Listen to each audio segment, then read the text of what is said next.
Assalomu alaykum. Avvalambor O'zbekiston xalqiga. Bizlar hozir Vladivostok aeroportida qamalib yotibmiz, itdek bo'lib. Mana hamma yotdi. Soat uji bir kunlab uxlagan yo'q hech qaysi odam, mana. Sharoit yo'q. Mana itdek bo'lib yotibdi o'zbek xalqi. Hammani bezakment deb hech qanaqa sabab yo'q, deportirib yuboryapti hammaga. Mana bu yerda yotibdi odamlar, mana zaxda. Besabab 50 yilga aniq qo'yadi, deport qo'yadi. Mana sharoitlar yo'q hech kim. Va eshiklar qulf mana. Mana eshiklar ochilmaydi. Amerikada telefonlarimiz turibdi korobkada. Pasport, telefon, hamma narsamizni olib qo'yishgan. Chiqarishmayapti qamoqda ishlagandek.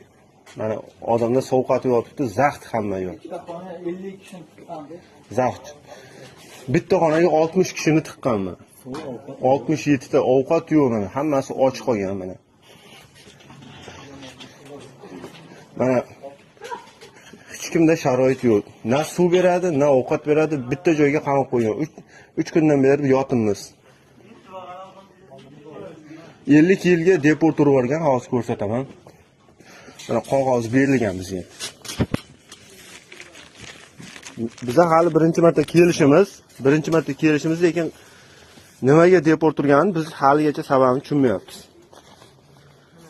Birinchi marta Vladivostokka kelyapmiz hali. Hammani dokument qilingan, 5 yil dokument qilingan odamlar ham o'zi chiqarib olyapti, deport berib yuboryapti. Mana ko'rishlaringiz mumkin mana.